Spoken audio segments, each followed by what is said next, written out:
बिस्मिल्लाहिर्रहमानिर्रहीम। अस्सलामु अलैकुम। आप देख रहे हैं K92 न्यूज़ और मैं हूं नाइला भट्टी। शामिल करते हैं आज की अहम खबरें। कराची से अपडेट करेंगे। सीनियर मरकजी रहनुमा पाकिस्तान सुन्नी तहरीक मोहम्मद शाहिद गोरी ने कहा, इस्लाम में बिगाड़ पैदा करने वालों के खिलाफ अवाम को खड़ा होना होगा। पाकिस्तान को मजहबी फिरकावराना फसादात में झोंकने के लिए सहाबा कराम की शान में गुस्ताखियाँ की जा रही हैं।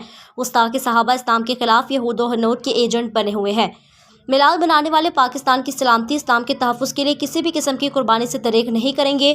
यहूद अंसारी के आलाकार दहशतगर्द हमारे दिलों से आका करीम सल्लल्लाहु अलैहि वसल्लम की मोहब्बत ख़त्म नहीं कर सकते। मुल्क से इंतहा पसंदी व दहशतगर्दी के खात्मे के लिए अपने शोहदा कायदीन के नक्श कदम पर गामजन हैं।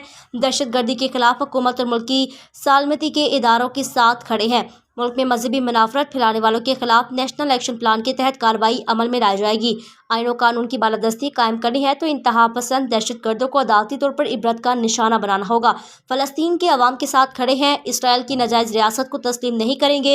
इसराइल का नाजायज़ कब्जा फ़लस्तीन से ख़त्म होना चाहिए। इन ख्यालात का इजहार उन्होंने नाजिमाबाद में दहली बावर्ची बरादरी के तहत जश्न मिलादुन्नबी सल्लल्लाहु अलैहि वसल्लम व मुहाफ़िज़ कुरान कॉन्फ्रेंस से खिताब करते हुए किया।